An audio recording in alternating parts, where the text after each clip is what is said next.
Bienvenue dans l'histoire de voyage dans le temps la plus crédible du monde. Un des récits les plus documentés qui nous raconte qu'une personne aurait bel et bien réussi à voyager à travers les époques. Aujourd'hui, on parle de Sergueï Ponomarenko. Cette histoire fantastique, elle débute le 23 avril 2006 dans les rues de la ville de Kiev, la capitale de l'Ukraine. Pour vous placer le contexte, 2006, c'est l'année de Desperate Housewives et de la chanson Jeune demoiselle de Diams.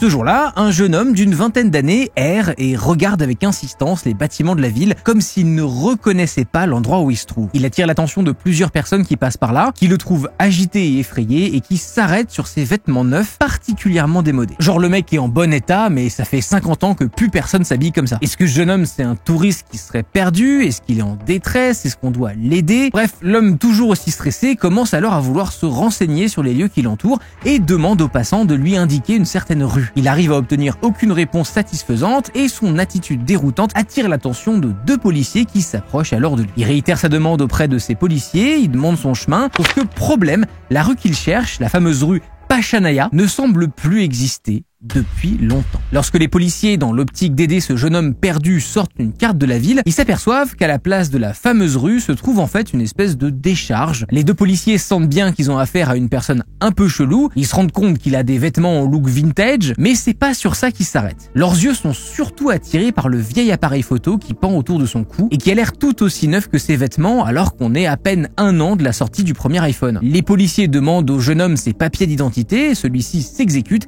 et on apprend donc son nom, Sergueï Ponomarenko. Mais là encore, les policiers s'aperçoivent non pas d'un, mais de deux nouveaux petits soucis avec ce Sergueï. Premièrement, le passeport que Sergueï leur présente est un passeport de l'Union soviétique datant de 1956. Alors non, le problème c'est pas que le passeport est périmé depuis des dizaines d'années, même si bonne chance pour avoir un rendez-vous à la mairie pour le refaire, mais c'est surtout que si vous êtes pas trop con et que vous avez suivi à l'école, l'URSS c'est finito depuis 91. Et comme on le disait, notre histoire elle se passe en 2006. Les policiers sont donc pas vraiment habitués à voir circuler ce genre de passeport, encore moins quand il appartient à un mec qui a l'air super jeune. Deuxièmement, et c'est ce qui est le plus étonnant, c'est que le passeport de Sergueï indique qu'il est né à Kiev en 1932. Mais à moins d'être Benjamin Button, le mec que les policiers ont devant eux n'a pas 74 ans, il en a grand maximum 25. En plus de ça, son passeport a l'air lui aussi super neuf. On y voit une photo d'identité qui ressemble plutôt bien à Sergueï, et surtout il y a le sceau officiel de l'Union des jeunesses léninistes communistes estampillé à l'intérieur. Donc il est quasiment impossible pour eux qu'il y ait une fraude. Tout ça cumulé renforce l'idée que le mec n'est probablement pas de cette époque. Les policiers demandent alors à Sergueï pourquoi il est ici et ce qu'il compte faire, mais tout ce que Sergueï répond en boucle, c'est qu'il n'en a pas la moindre idée. Quand ils continuent leur enquête, ils vont lui demander quelle date on est aujourd'hui, et Sergueï leur répond tout simplement, le sourire aux lèvres, le 23 avril 1958. Alors le jour est bon, le mois est bon, mais l'année, pas du tout. Les deux policiers savent absolument pas quoi faire de ce mec chelou et probablement amnésique, et ils se mettent à traiter Sergueï comme s'il était atteint d'un trouble mental quelconque. Faut pas trop leur en vouloir. Ils vont donc l'envoyer dans un hôpital psychiatrique afin qu'il se fasse évaluer et soigner, et aussi probablement un petit peu pour se débarrasser du mec. Même si Sergueï ne veut vraiment pas se retrouver dans un hôpital psy, il a pas trop le choix. C'est soit ça, soit les policiers lui foutent une amende pour vagabondage. Sergueï est alors emmené dans un hôpital privé et il rencontre son psychologue attitré du nom de Pablo Kutrirov. Et il faut noter que cet hôpital, il possède tout un attirail de caméras de sécurité qui nous permettent de voir qu'en arrivant, Sergueï s'est montré encore plus stressé et confus que devant les policiers en plein Kiev. Une femme qui travaillait à l'accueil de cet hôpital souligne le fait que Sergueï avait l'air de faire une fixette sur son téléphone portable et refusait de lui laisser ses affaires, ni son manteau, ni son appareil photo. Une fois dans le cabinet du psy, Sergueï devient encore plus prudent et s'attarde sur chacun des objets qui se trouvent autour de lui, presque comme s'il en reconnaissait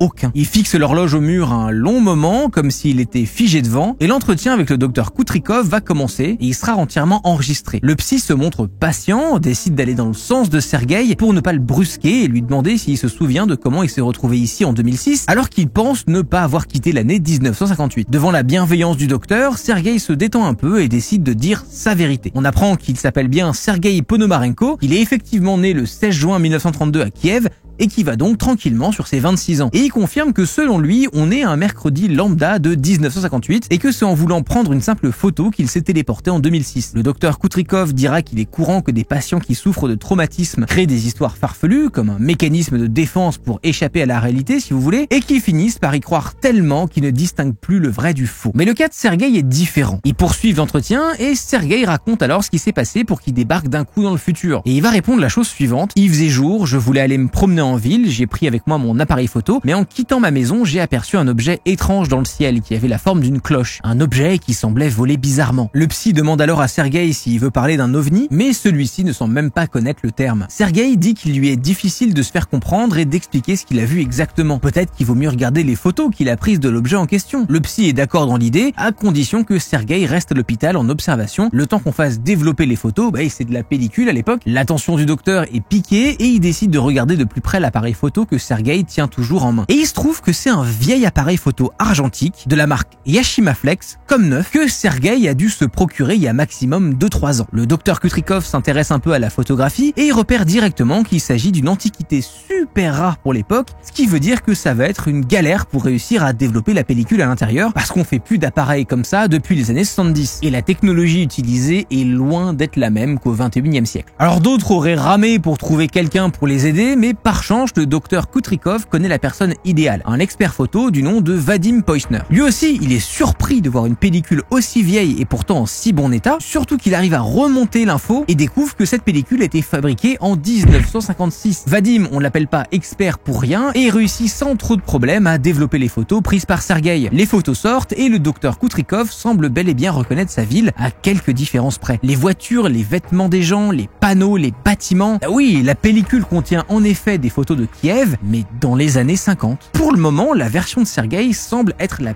pure vérité.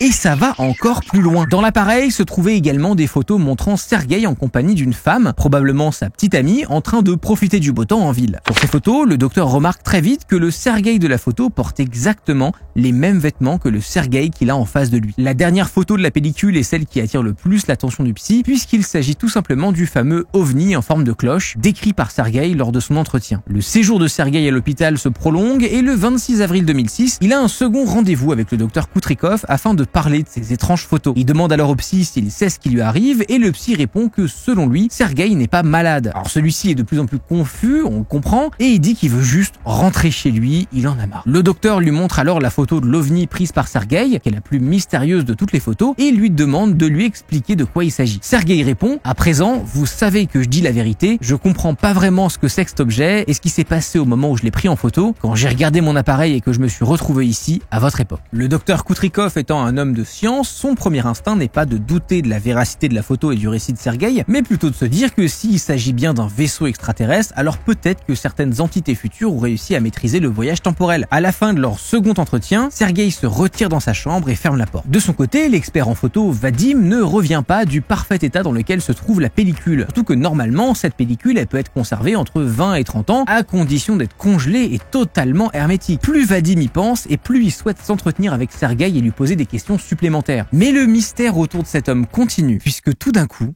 Sergueï est introuvable. Le mec s'est tout bonnement volatilisé. Si on voit bien sur les caméras de surveillance de l'hôpital qu'il est retourné dans sa chambre, on ne le voit sortir à aucun moment. La seule sortie possible pour quitter l'hôpital, elle est constamment surveillée par les caméras et sous tous les angles. En plus de ça, il y a des barreaux aux fenêtres de la chambre de Sergueï. Bref, c'est tout bonnement impossible de s'en échapper sans se faire attraper. Derrière lui, il laissera son appareil photo et les photos qui vont avec, un journal et ses notes prises avec le psy. Forcément, hors de question de laisser un mec comme Sergueï dans la nature, le docteur Kutrikov contacte alors la police et leur demande de tout faire pour localiser le jeune homme. En parallèle, les officiers mènent l'enquête sur cet étrange mec sorti de nulle part et fouillent les archives pour comprendre qui il est. Leurs recherches leur permettent de confirmer qu'il existait bel et bien un homme nommé Sergueï Ponomarenko qui vivait à l'époque de l'URSS et qui a été porté disparu en 1960 à Kiev. L'un des officiers se rend à l'adresse que Sergueï avait indiquée dans son dossier de l'hôpital pour y trouver rien du tout. La police apprend que l'immeuble dans lequel se trouvait l'appartement de Sergueï a été démoli et que tous les résidents ont été relocalisés pas très loin dans un autre immeuble un peu plus grand construit au début des années 60. Et cet immeuble, il est toujours debout en 2006. Du coup, en fouillant les archives de ce second immeuble, les officiers se rendent compte qu'il y avait bien un Sergueï Ponomarenko qui y a vécu pendant près de 20 ans. Les policiers continuent leur enquête et décident à présent de se concentrer sur la jeune femme de la photo dont on a parlé un peu plus tôt. Ils réussissent à la retrouver et il s'avère que c'était bien la petite amie de Sergueï et ils tombent sur une femme de 70 soi-disant Valentina. Valentina va accepter de s'entretenir avec la police et leur apprend qu'en effet, Sergueï a disparu un jour d'avril 1958 avant de revenir à peine quelques jours plus tard, juste avant qu'elle ne se résolve à appeler la police. Et ce qui est vraiment chelou, c'est que le laps de temps de sa disparition de l'époque correspond parfaitement au laps de temps qu'il a passé en 2006. Valentina se rappelle qu'en revenant à son époque, Sergueï avait l'air nerveux et lui avait ordonné de ne rien dire à personne. Et ça a duré 2 ans comme ça. Valentina retrouve une photo de Sergueï prise en 1958 dans un de ses albums photos et la compare aux photos que lui montrent les policiers. Et là, elle est super confuse. Et les policiers lui expliquent qu'ils pensent que quelqu'un essaie de se faire passer pour son ancien petit ami, sauf que les deux ont exactement les mêmes vêtements et que toutes les histoires semblent parfaitement concorder. D'ailleurs, en revenant à son époque en 58, Sergueï aura apparemment donné une interview à la radio où on pouvait l'entendre prédire l'avenir. Lors de cette émission, il aurait expliqué que dans le futur, on utilisera des cœurs artificiels pour sauver des vies, les téléphones seront sans fil, mais surtout on aura tous des micro-ondes. Oui, parmi toutes les avancées technologiques qu'il a pu découvrir dans ces quelques jours en 2006, le truc qu'il a le plus intrigué, c'est le putain de four à micro-ondes. Mais vraiment, ça a mourir de rire. Il ne pouvait pas s'arrêter d'en parler. Le mec, il était là, genre, non, mais c'est trop bien, ça va être plus facile de faire la cuisine. En seulement quelques minutes, le dîner sera prêt. Il y a un petit ding-ding pour te dire quand c'est fini. Bon, je paraphrase, bien sûr, hein. Mais c'est pas tout. Lorsque les policiers ont dit à Valentina qu'il s'agissait sûrement d'une personne malade voulant se faire passer pour quelqu'un qui a vécu dans le passé, elle leur apprend qu'en fait, c'est pas la seule fois que Sergueï a disparu. Il s'est en effet à nouveau volatilisé autour de 1978, sauf que cette fois-ci, elle ne l'a plus jamais revu après cette date et on en déduit qu'il est mort à cette année-là. Ses affaires ont alors été jetées et son appartement vendu. Quelques années après sa seconde disparition, Valentina reçoit une photo par la poste. Alors elle va ouvrir l'enveloppe doucement en ne comprenant pas trop qui lui envoie ça. Et là, au milieu de cette enveloppe sans timbre, se trouvait une photo de Sergueï envoyée par lui-même avec un petit mot derrière qui indique la date 2005 ans. On y voit un Sergueï légèrement plus vieux, il semble avoir environ 40 ans et porte une moustache, avec la ville de Kiev dans le fond. Seulement, la ville est elle aussi assez différente. C'est pas le Kiev de 58, pas le Kiev de 2006, mais une Kiev avec tout un éventail de nouveaux gratte-ciel qui n'ont pas encore été construits. Et c'est certain que c'est Kiev, puisqu'on voit également dans le fond la statue de la mère patrie, une statue colossale érigée en 80. Et d'ailleurs, au moment où je vous parle, cette statue, elle a été en partie détruite il y a 3 jours. Les officiers de 2006 décident donc de se rendre à l'endroit exact de cette photo, soi-disant prise en 2050, mais forcément, les lignes d'horizon ne concordent pas puisqu'en 2006, Kiev n'a pas autant de gratte-ciel. En tout cas, pas encore. Mais c'est pas tout. Parce qu'en retournant la photo, Valentina se rend compte qu'il y a un mot écrit au dos. Et c'est quelques mots écrits par Sergueï qui disent « Ma chère Valentina, tout va bien pour moi. J'espère revenir bientôt. » Mais il a jamais pu honorer cette promesse et on n'a plus jamais entendu parler de Sergueï Ponomarenko. Mais c'est pas la fin de notre histoire à nous. Cette histoire, elle a fasciné Internet et elle a ouvert une porte d'espoir sur la possibilité qu'il existe des voyageurs temporels cachés parmi nous. Mais depuis plusieurs mois, on voit plusieurs créateurs de contenu et des journalistes qui s'occupent de débunker tout ça. Par exemple, le youtubeur Joe Scott dans cette vidéo, et c'est vrai que toute cette histoire, elle a son petit lot d'incohérences. Lors de sa première session avec le psy, le docteur Koutrikov, Sergueï se trompe. Il dit en effet qu'il est né en juin 1932, mais on a eu l'occasion de voir son passeport plus tôt dans la vidéo qui indique qu'il est né en mars 1932. Alors, je parle pas ukrainien, mais c'est vrai que l'erreur, elle est assez flagrante. Et c'est un peu con de se tromper sur ce détail. Et toujours par rapport au passeport, il a été démontré que le sceau tamponné dessus n'est pas le sceau officiel du Komsomol de l'époque, c'est-à-dire celui de la jeunesse du Parti communiste de l'Union soviétique,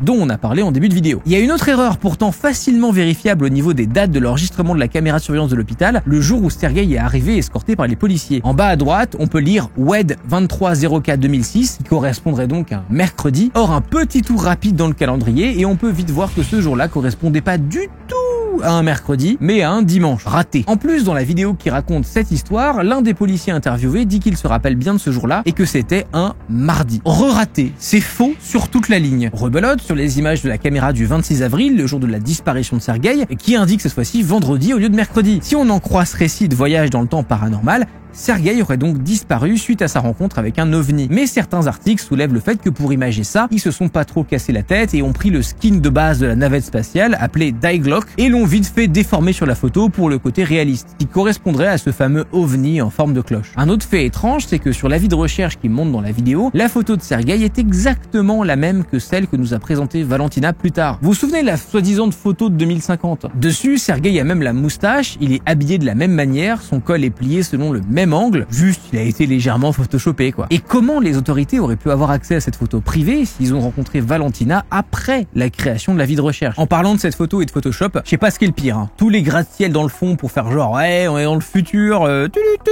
les aliens. Alors qu'en fait c'est les mêmes qui ont été copiés-collés à plusieurs endroits. Ou alors mon truc préféré c'est le putain d'Empire State Building qui a été placé au calme en Ukraine. Bon, en fait, en fouillant, on s'aperçoit que cette histoire, elle a vu le jour dans une émission ukrainienne datant de 2012 qui s'appelait Alien 3, The Time Traveler, qui était diffusée sur la chaîne OnePlus One. À partir de là, beaucoup de médias ont repris l'histoire de voyage dans le temps de Sergueï en la décrivant comme hyper réaliste ou encore comme la seule histoire véritablement officielle concernant un voyage temporel impossible à expliquer. Mais quand on y regarde de plus près, même si ce récit a permis à beaucoup de personnes de rêver d'une possible conquête du temps, puis en soi, bon, c'est rigolo, vous avez le droit, hein, moi je suis client, mais ça reste bourré d'incohérences et c'est difficile de prendre ce récit au sérieux. En plus de ça, si l'émission datait de 2012, mais que Sergueï a voyagé entre 58 et 2006, on en aurait parlé avant, non? Je veux dire, en 2012, on a toute une partie de la population qui a réussi à se coordonner et qui s'est rassemblée à la Tour Eiffel pour danser le Gangnam Style et qui nous ont spammé de leurs conneries pendant des semaines après ça. Mais alors d'un autre côté, on trouve absolument aucune trace de Sergueï le voyageur du temps sur internet, ni même dans les journaux avant cette date. J'y crois pas une seconde. D'ailleurs, cet épisode de l'émission Alien montre un disclaimer avant de présenter l'histoire de Sergueï. Le disclaimer prévient de l'aspect théorique du récit qui s'apprête à être conté et plus particulièrement qu'il s'agit d'une légende urbaine sur la base d'un sujet controversé, ici le voyage dans le temps et les extraterrestres, dont on n'a aucune preuve réelle à ce jour. Les producteurs s'intéressent à une rumeur, font rédiger un script, le mettent en image et voilà. L'émission est parfois présentée comme un documentaire, mais il s'agit plutôt d'une reconstitution sur base de témoignages. En tout, il y a 10 épisodes de cette émission qui ont été tournés la même année, dont les titres tournaient pas mal autour du paranormal. On a par exemple Fantôme, Enlèvement extraterrestre ou encore Cercle de culture. Beaucoup adoreraient que l'histoire de Sergueï soit réelle, mais à part le bouche à oreille, absolument toutes les images et anecdotes qu'on peut trouver sur le sujet proviennent de cette émission, qui fait qu'on peut pas se reposer aveuglément sur cette unique source, surtout qu'il s'agit d'une histoire racontée dans une autre langue, dans un autre alphabet, et que les gens impliqués dans l'émission n'ont pas vraiment une grande présence sur internet. Au final, à vous de décider. D'ailleurs, il y a aussi eu d'autres affaires, comme celle de John Titor, un mec qui s'est fait connaître grâce à ses messages sur un forum affirmant qu'il venait de 2036, ou encore Al Bielek, un scientifique qui aurait voyagé jusqu'en 2749, rien que ça. Si ce genre d'histoire vous plaît, je vous invite à regarder ma vidéo sur les technologies primitives